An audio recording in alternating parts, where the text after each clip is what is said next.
Welcome sa Tagalog Manhwa Recap. Hi, sambit ni Yelingzo, little bro doll asan mo ang punta mo rito sigaw naman ng babae mula sa bintana. Lingzo mali ang iniisip mo hayaan mo akong magpaliwanag sigaw ni Yefang ngunit nagbuntong hininga lang si Yelingzo at nagsabing pare-pareho lang ang lahat ng mga lalaki. Ilang sandali pa ay ipinaliwanag ni Yefang kung ano ang tunay na nangyari. Wow ganon pala saad naman ni Yelingzo, hindi raw pala biro ang Heavenly Daw City, isama daw siya nito sa susunod. Tinanong ni Yefang si Elder Joe kung bakit ito nandito, young friend tugon naman ni Elder Joe, natatakot daw siyang hindi niya maaaring sabihin yun at idinugtong sa kanyang isip na ang kid na ito ay napaka-strange, noon nung sinubukan niyang mag-pick sa Secret of the Heavens upang tingnan ang kapalaran nito mayroong nangyaring backlash at somehow, alam nito na hinahanap niya ang Saintes. Kaya sa pagkakataong ito, hindi niya raw ipapaalam na manghihiram sila ng Heaven Grade Cauldron sa Star Spirit Sect. Ilang sandali pa ay lumipat ang eksena sa isang daan sa may gubat kung saan nagtataka si Elder Joe dahil sumusunod pa rin si Yefang sa kanila. Young friend saad ni Elder Joe, hindi raw ba't ito ay kalabisan, bakit daw ba sumusunod ito sa kanya? Sinong sumusunod sa'yo tugon naman ni Yefang, bakit pag-aari daw ba nito ang daan na ito? Magtatanong ng araw sana siya kung bakit ito naglalakad sa harap niya. Sambit naman ni Elder Joe sabay labas ng kanyang flying artifact, at inimbita si Yelingzo na sumakay ngunit sinabi lang ni Yelingzo na mas maiging maglakad na lang sila dahil mayroon siyang airsick. Airsick anong pinagsasasabi mo saad ni Elder Joe 3 araw na silang lumilipad hindi naman ito nagka-airsick. Nagulantang naman ang flying artifact nang bigla itong tinampol ni Yefang at sinabihan niya si Elder Joe na hindi niya alam kung saan sila pupunta ngunit kung sila ay dadaan sa Star Spirit Sect since malaki naman itong kanyang flying artifact, baka maaaring pasakayin siya nito. Nagulat naman ang dalawa nang marinig ito, Star Spirit Sect saad ni Elder Joe, young friend, ito raw ba ay disciple ng Star Spirit Sect? That's right sagot naman ni Yefang. Siya raw ay ang personal disciple ng Star Spirit Sect.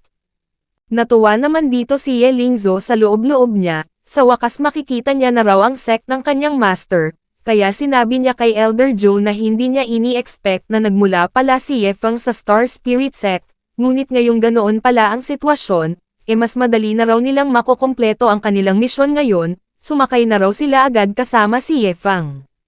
Saintes akala ko ba may airsick kasaad naman ni Elder Joe. Hihihisambit naman ni Yelingzo, hanggat makahiram lang sila ng Heaven Grade Cauldron, baliwala ito. Hindi mo yan sinabi kanina tugon naman ni Elder Joe sa kanyang isip. So gusto palang manghiram ng Heaven Grade Cauldron ng mga ito sambit ni Yefang sa kanyang isip. Maraming cauldron doon sa sect, maaari niyang bigyan ng isa si Yelingzo. Well sasakay na lang daw muna siya sa ngayon at titingnan kung ano ang mangyayari.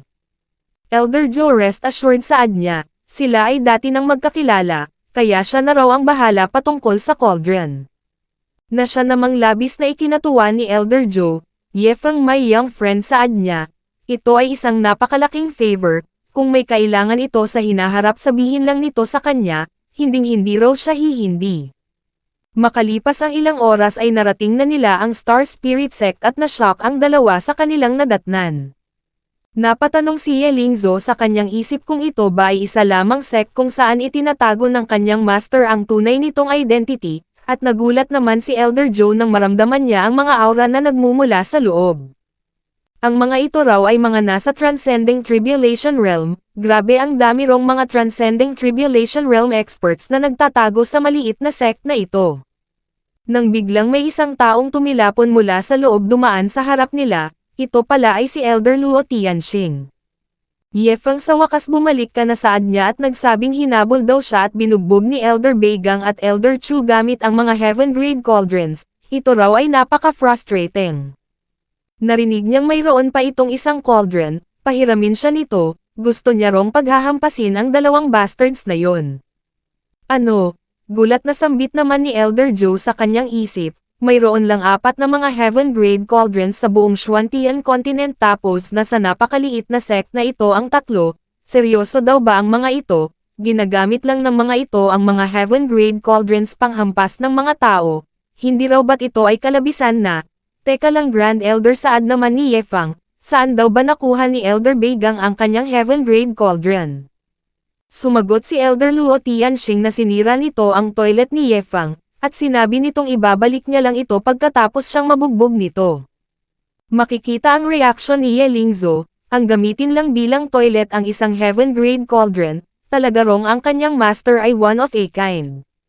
Nang biglang dumating ang dalawa, dala-dala ang kanilang mga cauldron, nagtanong si Xiao Zhu kung hindi pa rin ba nakakahiram ng malaking cauldron ang Grand Elder at idinagdag naman ni Elder Luo Kai na naghahanda sila para sa isang big brawl, ito na lang daw ang hinihintay nila. Ano? Dalawa pang Heaven Grade Cauldrons, sambit ni Elder Joe sa kanyang isip sa labis na pagkagulat.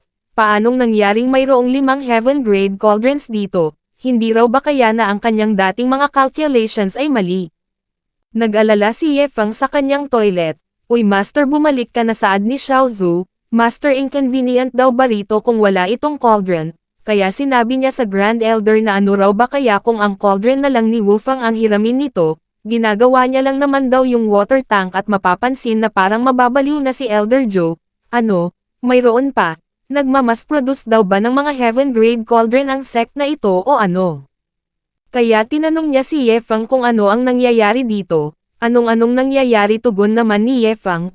Nag-aaliw lang daw ang mga elders at napabulwak si Elder Joe nang maglabas si Yefang ng isa pang cauldron. Gamitin daw ito ng Grand Elder, sa kanya na raw ito. Talaga, patanong na sambit naman ni Elder Luo Tianxing.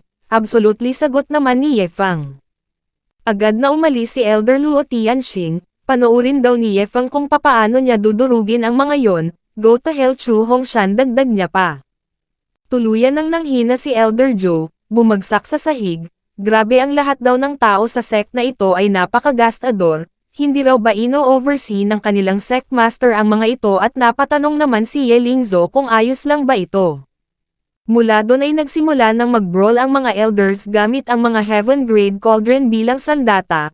Come on Elder Xiao, saad ni Xiao Zhu, napakahina na raw nito, baka madurog lang daw ito na parang cookies. At mapapansing napatingin si Yefang sa cauldron ni Elder Xiao. Ha? Paano raw nangyaring mayroong Heaven Grade Cauldron si Elder Xiao? Hindi raw ba kaya na ito ang cauldron ni Leng Wufang? Note: kung babalikan natin ang nakaraang chapter, partikular sa chapter 146 nung sinundan ni Xiao Zhu si Elder Xiao dahil inakala niyang kinidnap nito si Yefang, indirect na sinabi ni Elder Xiao doon na mayroon siyang sariling Heaven Grade Cauldron. Ganun pa man, sa sandaling ito, nang walang ibinigay na simpatsya sa pagkatalo ni Elder Xiao, ay dali-daling sumugod si Luo Chenzo sa nangyayaring brawl, at nagulantang na naman si Elder Joe nang makita niyang mayroon na namang isang Heaven Grade Cauldron. Tinanong niya si Yefang kung kabilang ba sa Star Spirit Sect ang babaeng ito. Elder Joe, tugon naman ni Yefang, ito raw ay ang sect master ng Star Spirit Sect.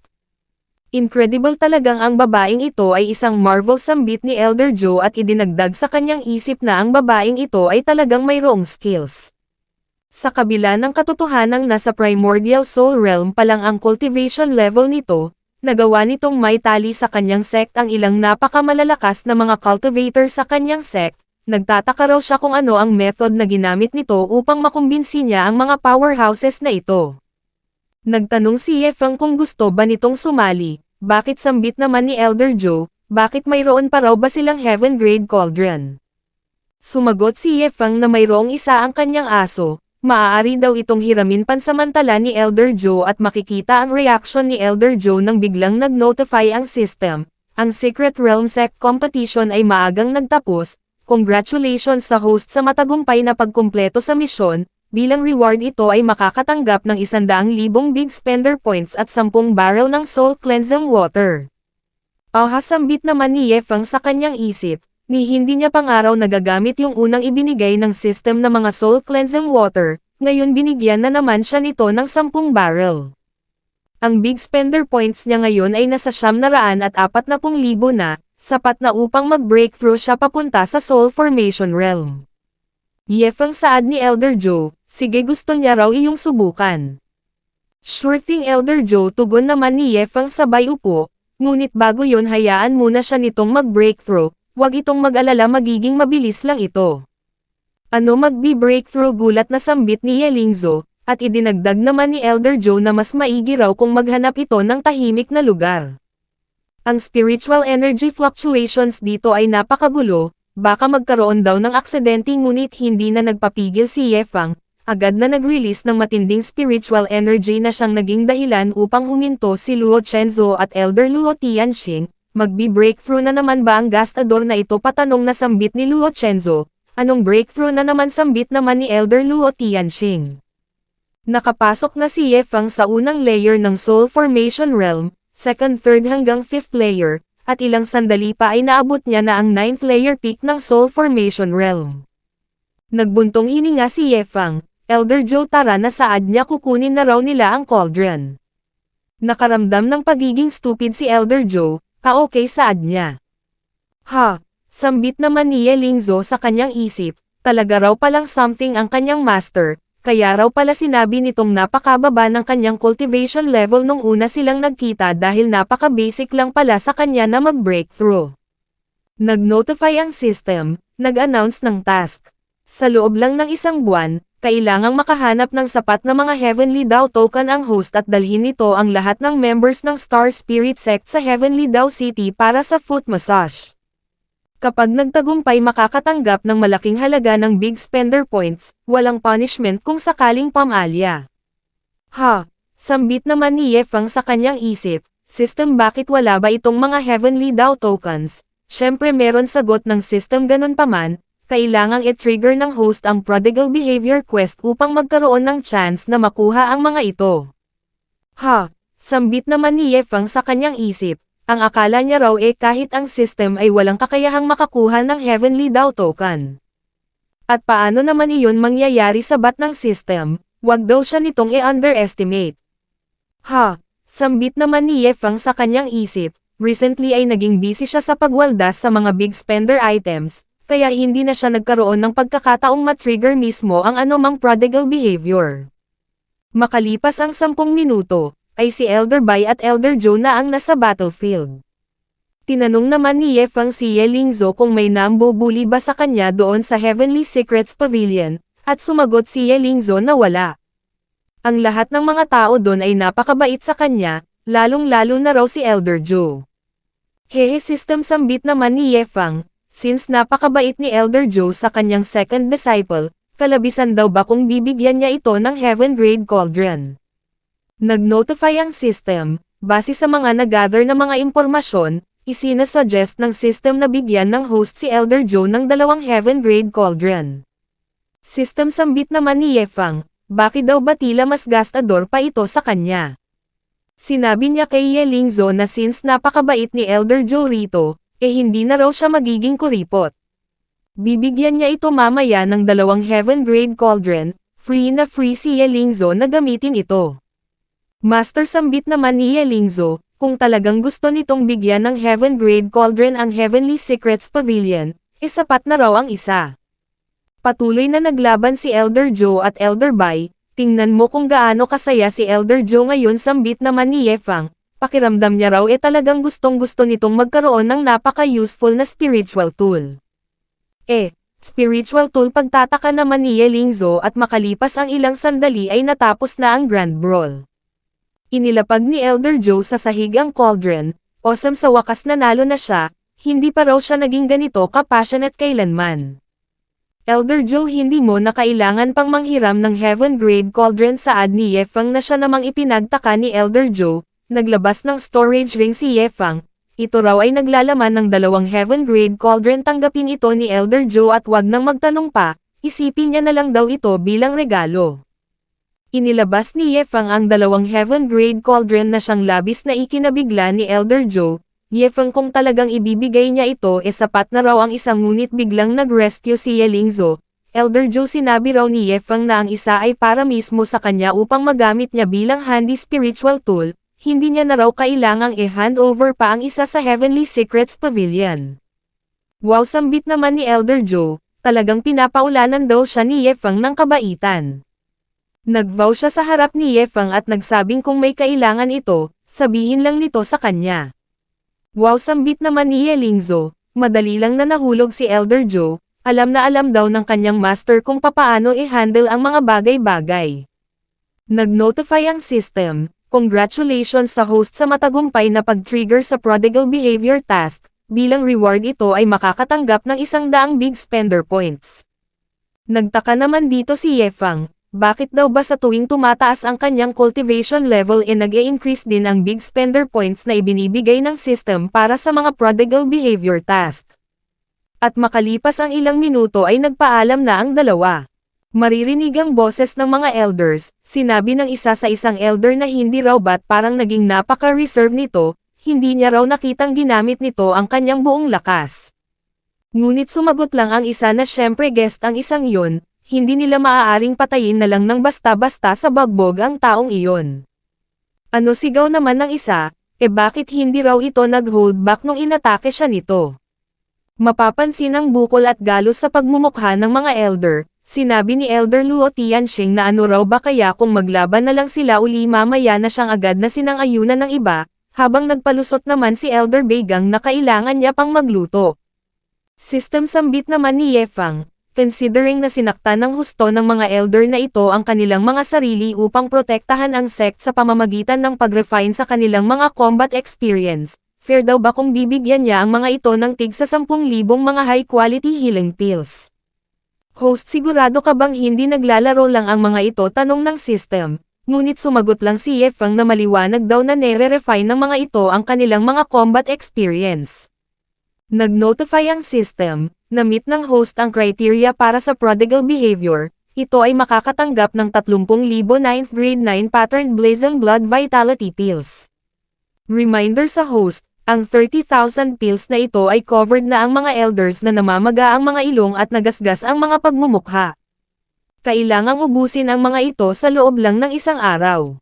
Everyone, tingnan nyo ito, sambit naman ni Elder Sia sabay labas ng isang pill, mukhang ito ay isang 9-pattern Blazing Blood Vitality Pill, sambit ni Elder Xiao, at sinabi naman ni Xiao Zhu na ito raw ay great pill para sa mga physic cultivators.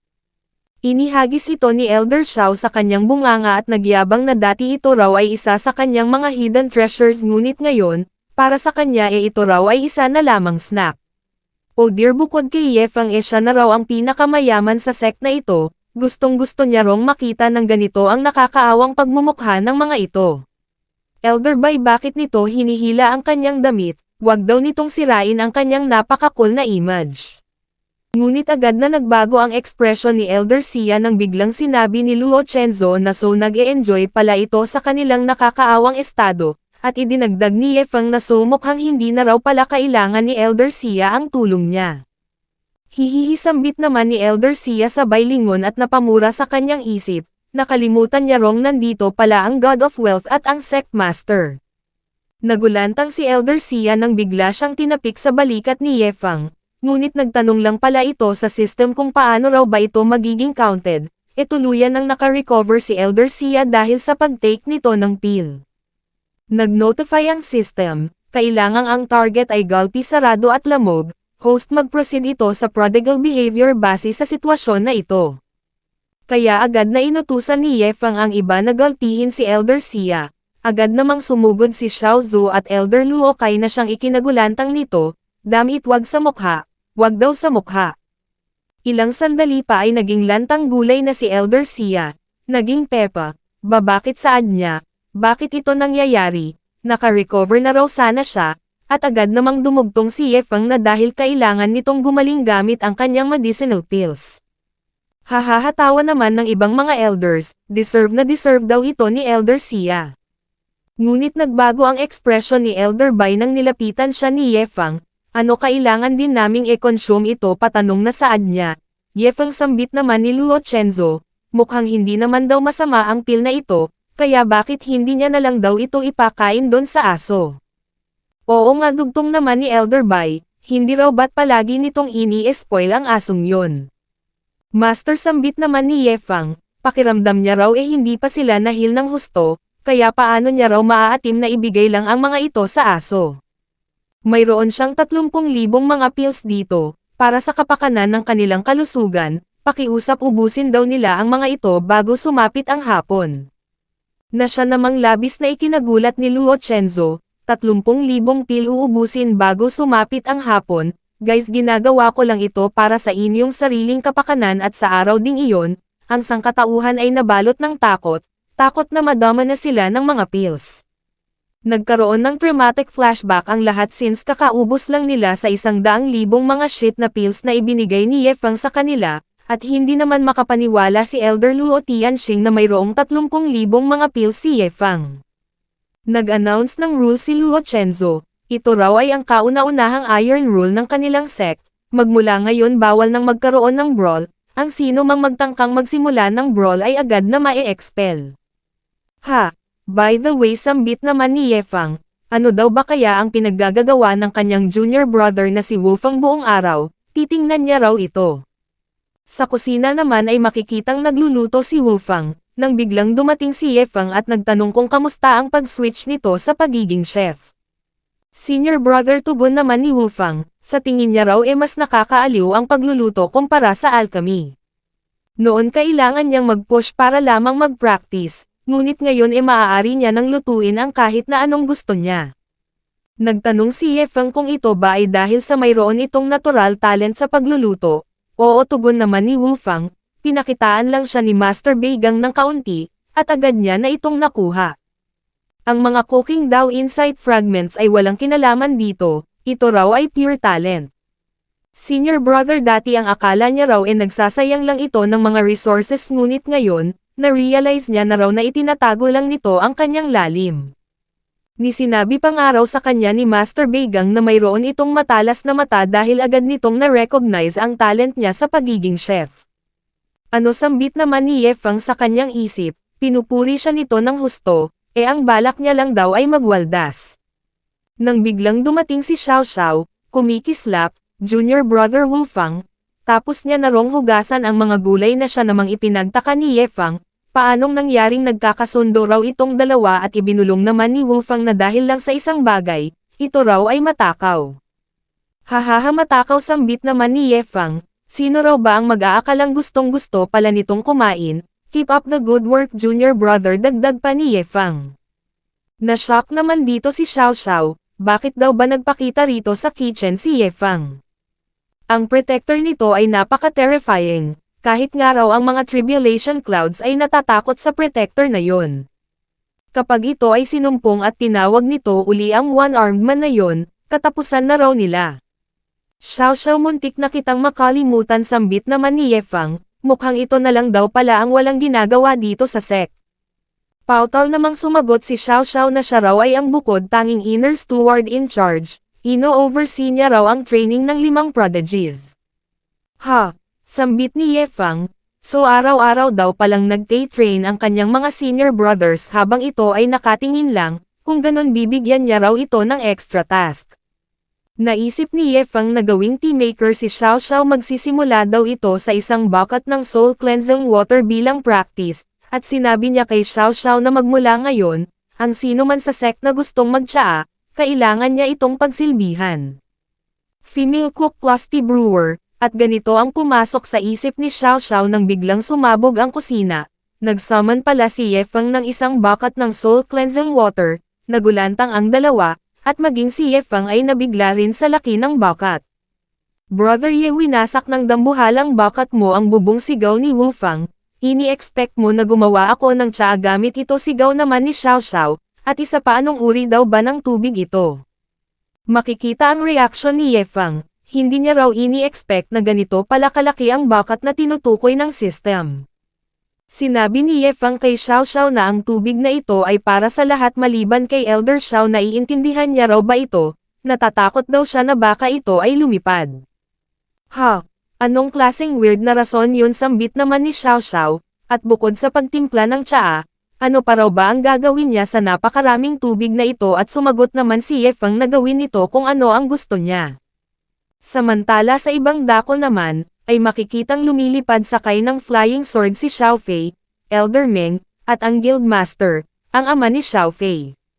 Sinabi ng Guildmaster na malapit na nilang marating ang Star Spirit Sect, bagalan muna ni Elder Meng ang lipad nila, kailangan muna nilang mag-obserba, at idinagdag sa kanyang isip na nagtataka pa rin daw siya kung sino ang Ye Fang na ito at kung sapat ba na mag-offer lang sila ng 50% mula sa profit ng blood ginseng pills.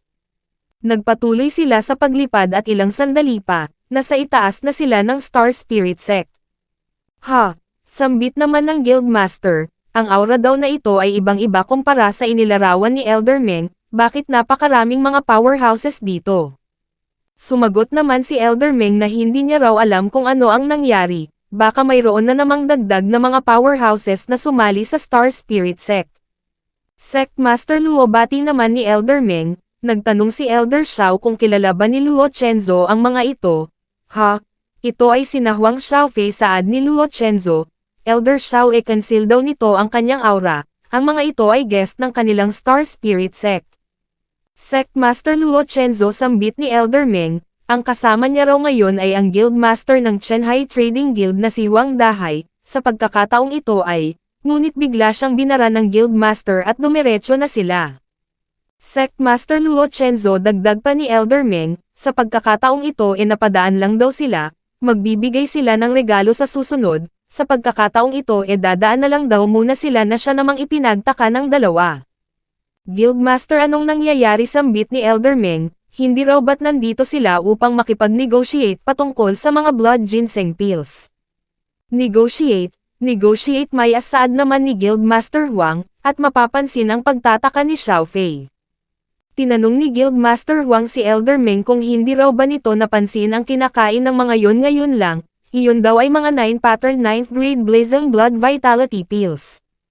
Ang isang piraso lang nun ay kaya nang masurpass ang isang dosenang blood ginseng pills, at libo-libo daw ang pinapapak ng mga yon na para bang mga jelly beans.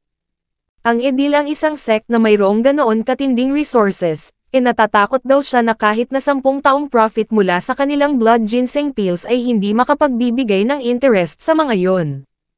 Kailangan nila itong pag-isipan ng mabuti. Kailangan nilang pag-isipan kung ano ang maaari nilang ibigay na mako-consider na real gesture of sincerity. Iyon daw ay napaka-terrifying, ang magkaroon ang mga yon ng ganoon karaming mga 9-pattern pills, walang kahit na isang tao sa buong Xuantian continent ang maaaring makapantay sa resources na mayroon ang mga yon. Sino daw ba talaga ang Yefeng na ito, at paanong nangyaring mayroon itong ganito katinding yaman at kapangyarihan? Ilang sandali pa ay makikitang naglalakad si Elder Xiao, ang lahat daw ng mga pills na yon ay nagpatuyo sa lalamunan niya, tsa-tsa-tsa, kailangan niya raw ng tsaa nang bigla siyang may napansin, napakalakas na aroma ng tsaa, ito pala ay nagmumula kay Xiao Xiao. Xiao Xiao bigyan daw siya nito ng isang bowl ng napakabangong tsaa na ito, ang bunganga niya ngayon ay tila isang disyerto. Ngunit agad itong tinanggihan ni Xiao Xiao, patawad Elder Xiao. Ngunit hindi niya raw maaaring inumin ang tsaa na ito na siya namang ipinagtaka ni Elder Xiao. Bakit? Hindi pa raw ba ito handa? At sumagot naman si Xiao Xiao na sinabi ni Yefeng na lahat daw ng mga narito sa sect ay maaaring inumin ang tsaa na ito maliban kay Elder Xiao. Natatakot daw si Yefeng na baka lumipad ito na siya namang labis na ipinagtaka ni Elder Xiao, natatakot ito na lumipad siya, tiningnan niya ang tsaa na nasa mesa, may napansin siya, soul cleansing water so ito pala ay soul cleansing water saad niya kay Xiao Xiao, hindi na raw nakapagtatakang ayaw ni Yefeng na inumin niya ito. Xiao Xiao, hindi niya raw ito kasalanan, ang ganitong uri ng tubig ay napaka-rare, hindi nito maaaring, rare tugon naman ni Xiao Xiao sabay turo sa napakalaking bucket, ito raw ba ang sinasabi ni Elder Xiao na napaka-rare, ayos lang daw ba ito, at makikita ang reaction ni Elder Xiao.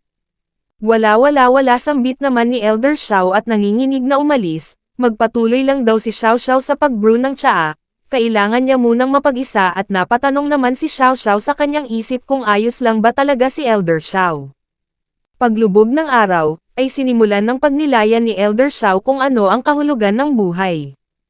Napakalakas daw ng tama ng pagsisisi sa kanya, bakit daw ba kasi sumali pa siya sa sect na ito? Araw-araw lang na nauuga ang kanyang mga belief sa lugar na ito. Nang biglang may narinig siyang boses na tumatawag sa kanyang pangalan, so dito raw pala ito nagtatago na siya namang ikinagulat ni Elder Xiao, ito raw ay boses ni Ding Yi. Si Chen saad ni Ding Yi, labis raw ang kanyang pagkabigla at nagawa nitong makatakas mula sa soul devouring formation. At ang pinakagamulat daw sa kanya, ay ang dating pinupuri ng mga kababaihan bilang numero 1 pinakagwapong tao sa lahat ng mga soul cultivators, ay napaka-scruffy na ngayon na para bang isang pulubi. What a twist of fate. Xiao Chen mas maiging tumakbo na ito, binibigyan niya raw ito ng chance. Chance patanong na sambit naman ni Elder Xiao sabay taas sa kanyang guard.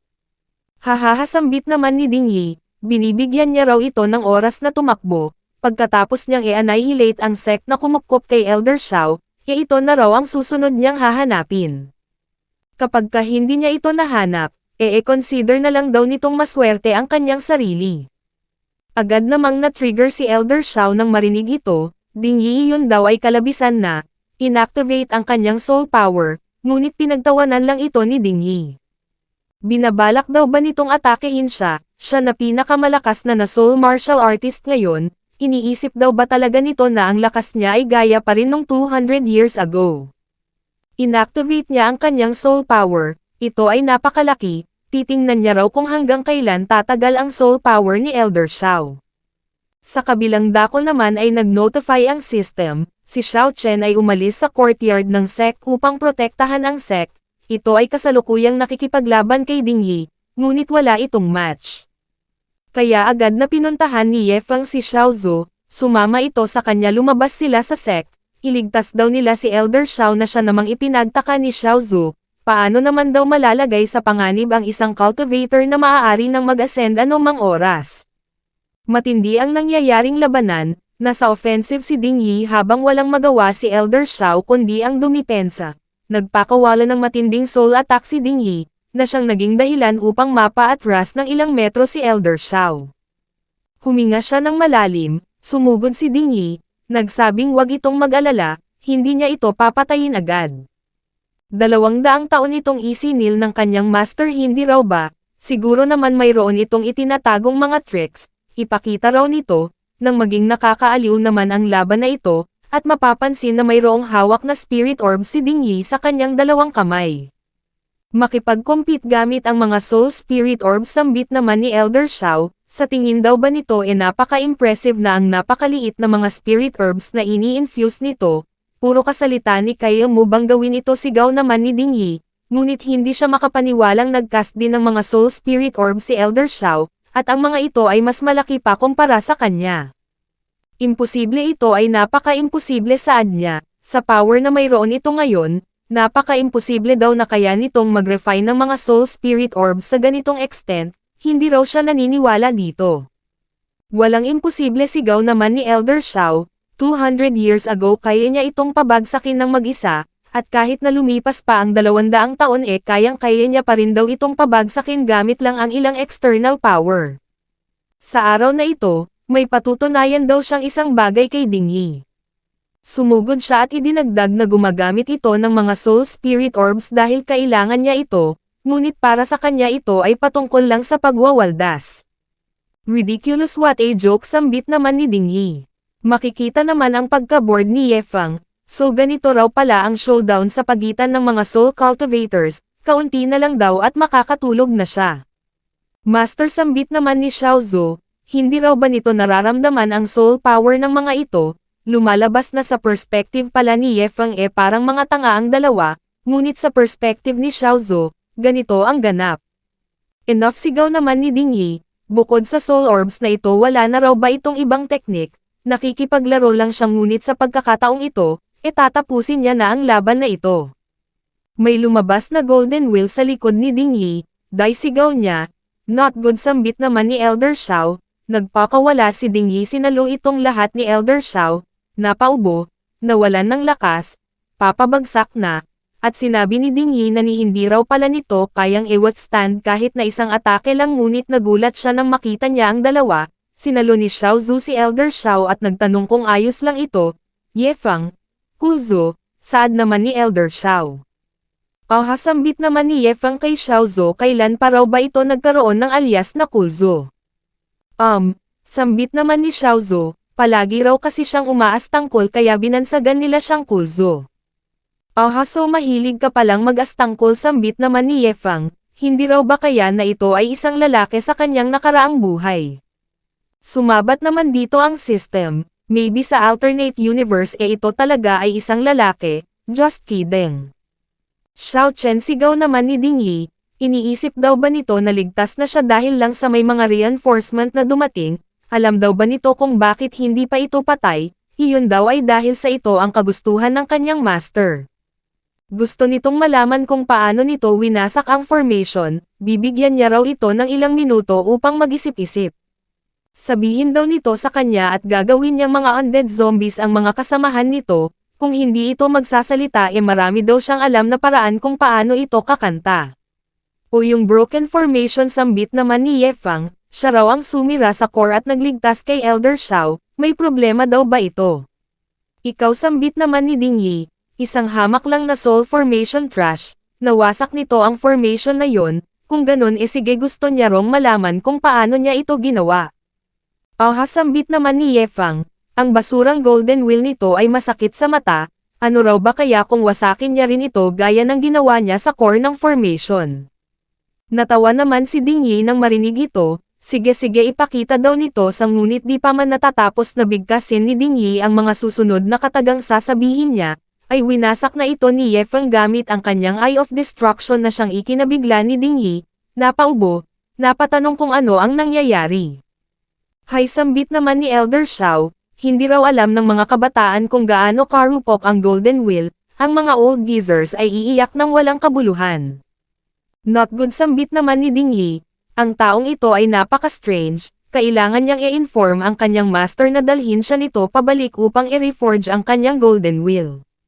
Ye Fang sigaw naman ni Elder Xiao, bilisan nito pigilan nito ang taong yon, ito raw ay tatakas.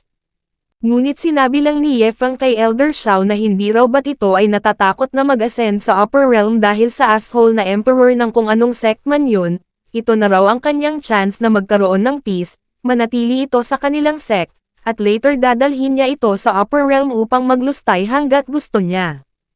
Nang biglang mayroong nagliwanag mula sa langit, may biglang lumitaw sa likod ni Ding Yi, na siya namang ipinagtaka ni Ye Fang at Xiao Zhou. System sambit ni Ye Fang sa kanyang isip, paghandain daw nito yung baliw na one-armed guard, titingnan niya raw kung gaano kalakas ang avatar ng asshole na emperor na ito. Ngunit sinabi ng system na mayroon siyang mas better na idea, maaari nilang mahila ang tunay na katawan ng emperor sa pamamagitan ng avatar nito, upang magawa nito kung ano ang gusto niyang gawin sa nilalang na yon. Posible ba yon patanong na saad naman ni Ye Fang, isang official guardian daw ba ang tinutukoy nito, master sambit naman ni Ding Yi. Ding Yi nasaan ang iyong golden wheel tanong naman ng avatar ng emperor. Master ang iyong disciple ay incompetent sambit naman ni Ding Yi sabay yukod, na-disappoint niya raw ito, siya ay nabugbog 200 years ago, at ngayon naman ay nawasak ang kanyang golden wheel na siya namang labis na ikinainis ng emperor, at sino naman daw ang nangahas na wasakin ang golden wheel ng kanyang disciple. System sambit naman ni Ye Fang, gaano daw ba kalakas ang asshole na emperor na ito kung ikukumpara sa everlasting shrine land ng upper realm? Sumagot ang system, ang Golden Wheel Emperor ay kayang i-take down ng mag-isa ang buong everlasting shrine land. Damn it sambit naman ni Ye Fang, alam niya raw na malalakas ang mga divine guardian ngunit ang isang ito ay nasa ibang level. Ngunit sinabi ng system na ang upper realm ay hindi ang final stop, tanging ang mga top-level fighters lang ng mga pinaka-elite na mga realms ang mayroong kakayahang makapost ng challenge sa mga official big spender divine guardians. Sa tuwing nagwawaldas ang host sa extravagant na paraan, mayroong chance na makatanggap ng mga hidden rewards at ang mga rewards na ito ay dini-distribute ng system sa mga reserve guards. Sambit naman ni Ye Fang, so ang pagwawaldas niya pala ay nakakatulong din sa pag-train sa mga guardians. Agad namang nagsumbong si Ding Yi, master ang taong ito raw ay ang sumira sa kanyang golden wheel, ngunit wala siyang clue kung paano nito ginawa yon. Bukod pa doon, ito rin ang nagligtas kay Xiao Chen doon sa Demon Silang Cave.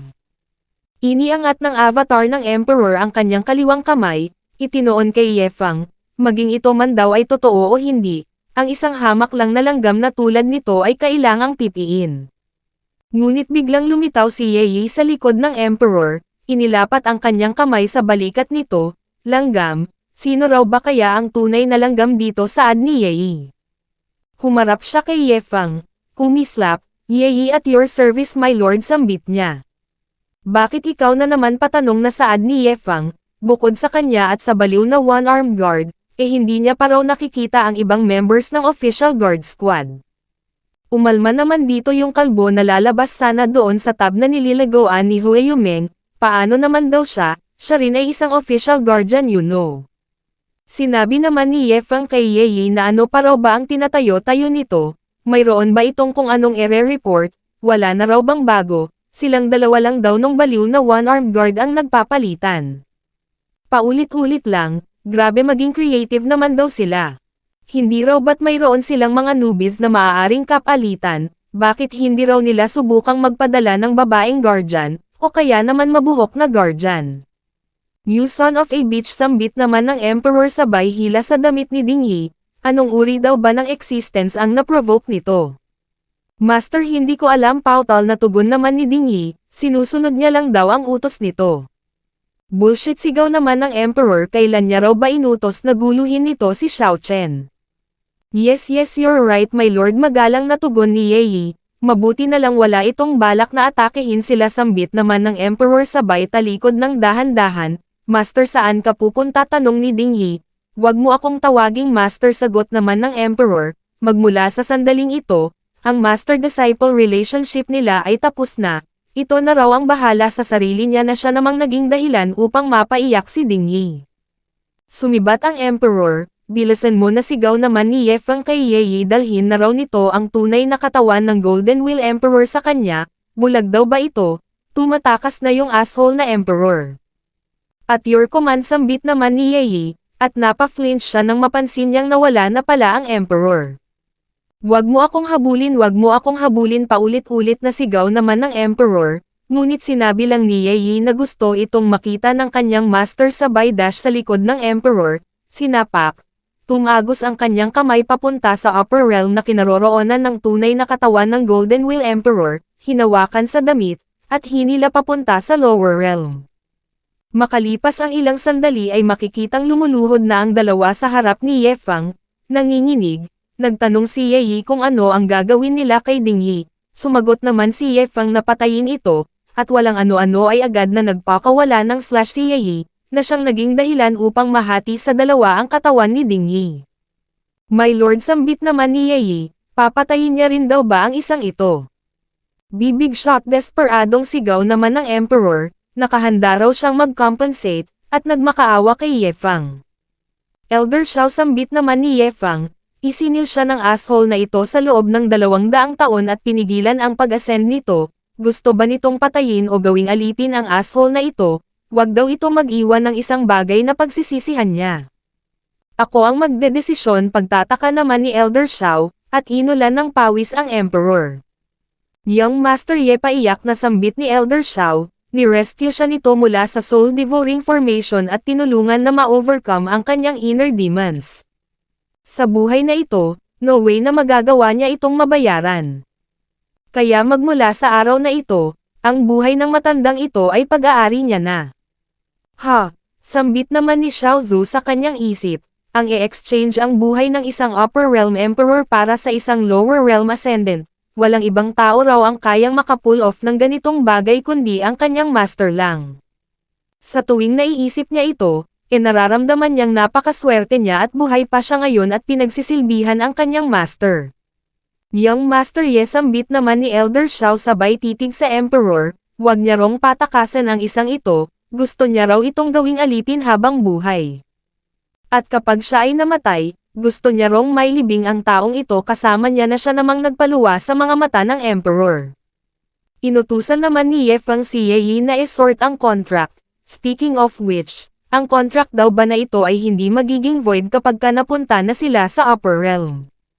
Sumagot naman si Ye Yi na mayroong mangyayaring kaunting impact, ngunit iyon daw ay hindi ganoon ka-significant. Maliban na lang kung ang power ng Emperor na ito ay lumagpas sa kanya, hindi nito mawawasak ang contract. At kung wala na, aalis na raw siya, go ahead, tugon naman ni Ye Feng. Tinanong ni Ye Feng si Elder Xiao kung gaano katinding kapangyarihan mayroon ang asshole emperor na ito at sumagot naman si Elder Xiao na kahit nakasil daw ngayon ang kapangyarihan nito, di hamak na mas malakas pa rin ito sa kanya ng 100 beses. Sinabi ni Ye Feng na kung ganun bumalik na raw sila sa sect, kailangan nila ng handyman, itago na lang daw nila ang tunay na identity ng asshole na emperor na ito sa iba.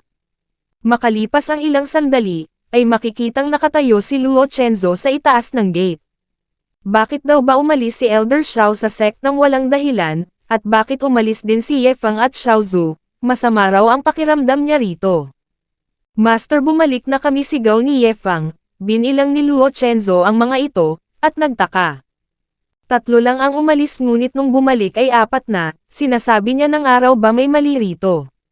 Bumaba siya, at nagtanong naman si Ye Fang kung bakit daw ba nandito ito sa gate. Huwag kang mag-alala tungkol doon, tugon ni Luo Chenzo, una sabihin daw muna nito sa kanya kung sino ang taong ito. O Master, dapat purihin mo ako, saad ni Ye Fang na siya namang ipinagtaka ni Luo Chenzo. Purihin? Bakit niya naman daw ito pupurihin? Look, sambit naman ni Ye Fang, ang kanilang sect daw ngayon ay mayroon ng mga direct disciples, stewards, at elders, ngunit, hindi raw ba't wala pa silang isang handyman, ngunit sumagot lang si Luo Chenzo na kung wala namang ginagawa ang mga elders, bakit kailangan pa nila ng handyman? Napakarami na raw ng mga tao dito sa sect, hindi na nila kailangang magdagdag pa. At kahit na ang isang ito ay handyman pa, kailangang ang cultivation level nito ay at least nasa transcending tribulation realm na siya namang ikinabigla ng emperor, so ang minimum requirement daw pala sa pagiging handyman ngayon ay dapat nasa transcending tribulation realm na. Master, masyado kang nagiging narrow-minded, tugon naman ni Ye Fang. Bilang nag-iisang handyman ng Star Spirit Sect, ang Golden Wheelser na ito ay isang powerhouse na maaaring mag-ascend anumang oras, ito raw ay higit pa sa qualified. Hay, sambit naman ni Luo Chenzo, hindi raw ba ito natatakot na maglagay ng matinding pressure sa mga elders? Ha, sambit naman ng emperor sa kanyang isip, ang kid na ito ay takot na takot sa babaeng ito na raw ang perfect chance upang mag-step in siya, tiyak na magtatanong ang babaeng ito patungkol sa kanyang identity, kailangan niya rong mag-perform ng maayos. Ngunit nagulantang siya nang bigla siyang kinompronta ni Luo Chenzo. Magkano daw ba ang isinuhol ni Ye Fang upang pumunta ito rito? Anong pinagsasasabi ng babaeng ito, sambit ng emperor sa kanyang isip? Anong suhol, ayos lang daw ba ito? Hindi siya sinuhulan, siya ay kinidnap, siya ay hinablot mula sa upper realm. Hindi kailangan niya rong magkaroon ng magandang impression, dahil kung hindi itiyak na hindi ito palalagpasin ni Xiao Chen. Sect Master, saad niya, hindi siya sinuhulan upang pumunta rito. Talagang gustong-gusto niya rong, ngunit hindi niya pa man nasasambit ang gusto niyang sabihin ay tumalikod na si Luo Chenzo at nagsabing enough, hindi na nito kailangang magpaliwanag pa, ang lahat daw ng nandito sa sect ay pare-pareho lang. Kung gusto nitong maging handyman, so be it. Humikab naman si Ye Fang, inaantok na raw siya. Elder Xiao, ipag-guard daw nito ang Golden Wheel asshole na ito mamayang gabi, may i-arrange siya para dito bukas. Ngunit ngayon kailangan niya raw munang magpahinga. Understood, young Master Ye, tugon naman ni Elder Xiao. Ha, sambit ni Elder Xiao sa Emperor, pastahan kailanman ay hindi pumasok sa isip nito na maging alipin kahit na isang araw man lang, hindi raw ba? Tugon naman ng Emperor, iyon ay nakaraan na, ngayon gagawin niya na raw kung ano ang gusto nito. Huwag kang mag-alala, hindi ko pahihirapan ang mga bagay-bagay para sa iyo, sambit naman ni Elder Xiao sabay talikod. After all, kung hindi dahil dito hindi niya raw mamimit si young Master Ye. Kaya ito rin ay isang great opportunity para sa kanya. Kaya magtrabaho daw ito ng husto, maayos, at who knows, maybe pagkatapos niya itong gawing alipin sa loob ng ilang daang taon baka palayain niya ito. Thank you, Elder Xiao, sambit naman ng Emperor sabay yukod. Makalipas ang ilang minuto, ay nagulantang ang Emperor sa kanyang nakita. What the hell daw ba ito? Sino raw ba ang mayroong sapat na yabang upang magtayo ng bahay mula sa mga 9,000-year-old Golden Soul Sacred Spirit Trees? My disciple, you son of a bitch. Ni ano pa raw ba ang ninanakaw nito noon? Iyon daw ba ay pasadya upang maging ganito kagulo ang buhay niya? Samantala, sa Heavenfire Realm naman, partikular sa Zuanyan Sect, ay binati ni Li Fei ang dalawa, nakabalik na raw siya. Sambit ng Sect Master, ang lakas naman daw ng loob nitong magpakita rito. Sinabi naman ng Grand Elder na may mali sa batang ito, tumakbo ito 2 hours ago, Ngunit pagbalik nito ay hindi na ito natatakot at napakayabang pa, gusto raw ba nitong mabugbog uli? Ha, sambit naman ng Sect Master, titiyakin niya rong pagsisisihan ng brat na ito ang kanyang kayabangan mamaya. Hinubad niya ang kanyang damit, Grand Elder sambit niya, kahit na ano pa man ang nagawa ng batang ito, ngunit sa kayabangan na ipinapakita nito ngayon, kailangan niya raw itong bigyan ng magandang leksyon. Sumugod ang Sect Master, ngunit sinabi lang ni Li Fei na nag-breakthrough na siya papunta sa Sword Heart Realm gamit ang kanyang Death Sword Intent. Grand Elder bilasan nito, purihin na raw siya nito, at makikitang agad na sinampal ng Grand Elder ang Sect Master. Ang lakas naman daw ng loob nitong mag-lay ng finger kay Li Fei sa harap niya, ito ay isang genius sword cultivator ng kanilang sect, ang lakas naman daw ng loob nitong pagtangkaan itong saktan. Ngunit, nagulantang siya nang biglang naglabas ng napakaraming mga golden silkworm star gems si Li Fei, at napatanong kung saan niya nakuha ang lahat ng ito. Master, Grand Elder sambit naman ni Li Fei, ano raw ba kaya kung mag-build sila ng toilet gamit ang mga ito? Makikita ang reaksyon ng dalawa, nandilim ang kanilang paningin, pinagsasasample si Li Fei hanggang sa maging pepa, hanggang sa maging bungo at tuluyan ng lumisan ang kanyang kaluluwa. Sa sumunod na araw ay nagising na si Ye Fang. Ano, 500 tranquil spirit incense na naman, bakit daw ba palaging ganitong basura ang ibinibigay ng system? Pagtingin niya sa bintana ay nakita niya sa labas si Elder Luo Tianxing at Elder Beigang, napansin ni Elder Luo Tianxing na nagising na si Ye Fang, kaya agad na lumusab ang dalawa. System sambit naman ni Ye Fang, kung ibibigay niya raw ba ang mga basurang ito kay Elder Luo Tianxing na isa na ngayong pulubi, iyon ba ay mako-consider na prodigal behavior, o sagot naman ng system. Sa sandaling ito, si Luo Tianxing ay talagang mayroong mentality ng isang pulubi, ang pagbigay ng tranquil spirit incense sa isang pulubi ay isang prodigal behavior. Kaya iyon na nga ang ginawa ni Ye Fang na siyang labis na ikinatuwa ni Elder Luo Tianxing, na kahit daw siya ng jackpot, mayaman na siya ngayon. Nadismaya naman dito si Elder Beigang, shit na huli daw siya ng 2 hakbang.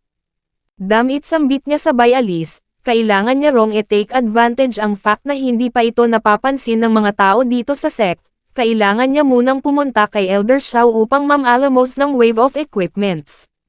Nang biglang nakasalubong niya ang Emperor, at tinanong niya kung sino ito. Sumagot naman ito na siya ay si Jin Lun, kakasali niya lang daw sa sect kahapon, at nagsisilbi siya rito bilang handyman. Note, ang Jin Lun ay nangangahulugang golden wheel. Handyman, make sense saad naman ni Elder Beigang. Ang isang sect daw na walang handyman ay talagang nakakahiya. So, ano raw ba ang power level nito? Sumagot naman ang Emperor na ang kasalukuyang cultivation level niya ngayon ay nasa level na kung saan maaari na siyang mag-ascend anumang oras. Isang ascendant big shot yun lang, sambit naman ni Elder Beigang. Ha, dagdag niya sa kanyang isip, yung isang ascension big shot ay naging elder samantalang ito ay naging isa lamang handyman, mukhang walang pakialam si Ye Fang pagdating sa lakas, kaya sa tingin niya iligtas siya rito. Ngunit first thing first, kailangan niya raw munang manghiram ng pulubi attire kay Elder Xiao. Ha, sambit naman ng Emperor sa kanyang isip, ito raw ay napaka-frustrating, nilo-lookdown daw ba siya ng matandang ito, ang sect na ito ay napaka-bizarre. Walang kahit na isang normal dito, kahit na mayroon siyang high status, hindi niya man lang daw ito maipagyabang. Ilang sandali pa ay nagwawalis na ang isang big shot, nagwalis siya maging sa main hall, at nagulat siya nang makita niyang nagko-cultivate si Luo Chenzo. Ito raw ay isang everlasting mystical formation, ang everlasting mysterious purification art. Ang art na ito ay cultivation ng everlasting shrine land, accessible lang sa kanilang saintes at mga top successors. Kaya hindi raw ba kaya na ang babaeng ito ay reincarnation ng saintes, ito raw ay isang napakalaking balita. Nang biglang dumating si Ye Fang, master saad niya, lalabas daw muna sila ni Wolfang upang mag-training. Ha, sambit naman ng Emperor, kailangan niya na rong sumibat, dahil gulo lang ang aabutin niya sa batang ito. Senior brother sambit naman ni Wolfang, siya raw ang ipinatawag ng kanyang grandpa, kaya bakit daw ba mas excited pa ito sa kanya? Hihihisambit naman ni Yefang, well since siya raw ang pasimuno kung bakit ito nag-switch sa culinary path, kailangan niya rong magpaliwanag sa grandpa nito. Ano lalabas na naman kayo saad naman ni Luo Chenzo, kung ganun mayroon daw siyang isang kondisyon. Maaari silang umalis ngunit, wag silang magdala ng ibang tao pagbalik nila. Got it saad ni Yefang, isasama niya rin daw si Xiaozu. Hay sakit sa ulo sambit naman ni Luo Chenzo, ilang sandali pa ay lumipad na sila, senior brother saad ni Wolfang napakabait daw nito sa kanya, niihahatid pa raw siya nito mismo doon sa Pil City, at nihiniram pa raw nito ang flying artifact ni Elder Xiao. Wala yon ginagawa ko lang ang dapat tugon naman ni Yefang. Mapag-aalamang iniutos pala ng system na pumunta sa Pil City si Yefang upang mag-participate sa Grand Pil Alchemist Competition, rewards lang ang tunay niyang sadya dahil kung hindi lang dahil dito, mas pipiliin niya na lang matulog. Makalipas ang ilang oras, ay sinabi ni Xiaozu na malapit na silang makarating. Sambit naman ni Yefang, ang 9th grade spiritual artifact daw na ito ay napakabilis, Heavenly Pil City, paparating na raw siya. Maya-maya pa, ay narating na nila ang Heavenly Pil Pavilion. Bumaba si Yefang, inutusan si Wolfang na hanapin muna nito ang kanyang grandpa, may gagawin muna siya, hahanapin niya na lang daw ito mamaya at Xiaozu, sumama daw ito sa kanya papasok sila sa Heavenly Pil Pavilion. Ilang sandali pa, sa loob ng Heavenly Pil Pavilion, ay napunit ang bibig ni Yefang dahil upang makasali siya sa Pil Alchemist Competition, kailangan niya munang makapasa sa mga preliminary assessments. Huwag kang mag-alala young friend saad ng assessor na si Cheng Hai, dahil siya raw ang magkakonduct sa preliminary assessment nito. Shit sambit naman ni Yefang, niwala nga raw siyang kahit na kaunting alam pagdating sa alchemy, paano naman daw siya makakapasa dito. Don't be nervous sambit naman ni Cheng Hai, mag-relax lang ito at gawin ang dapat na gawin. Ang makaperform ito sa kanyang normal level ay sapat na, alright pakiusap magsimula na raw ito. Nag-notify ang system, nag-release ng side mission. Kung gagamitin ng host ang mga spiritual herbs na provide ng system para sa preliminary assessment, ito ay makakatanggap ng 500,000 big spender points bilang reward. Napa-contemplate naman dito saglit si Yefang, at sinabihan ang assessor na maghintay muna ito saglit, kukunin niya lang ang kanyang sariling cauldron na siya namang ipinagtaka nito. At inutusan ni Yefang si Xiaozu na ilabas nito ang kanyang cauldron. Inilabas naman ito agad ni Xiaozu, na siya namang labis na ikinagulat ng assessor.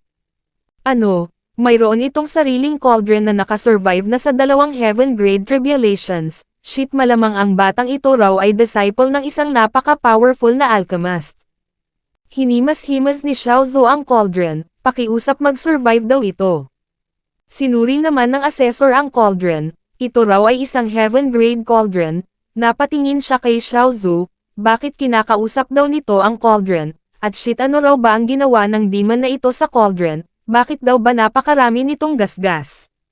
Master paiyak na sambit naman ni Xiaozu, kailangan niya raw ba talaga itong gamitin, kung gagamitin niya ito sa pag-refine ng mga pills, hindi niya na raw ito lilinisan ngunit hinila lang siya ni Yefang, Xiaozu saad niya, alam niya raw na gustong-gusto nitong iswing ang cauldron na ito, ngunit ito lang daw ang dala nila sa ngayon kaya ito lang ang maaari niyang gamitin.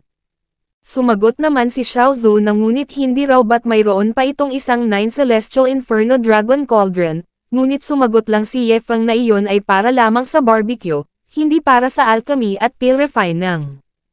Kailangan na raw muna nitong lumabas, wag nitong gambalain ang kanyang assessment.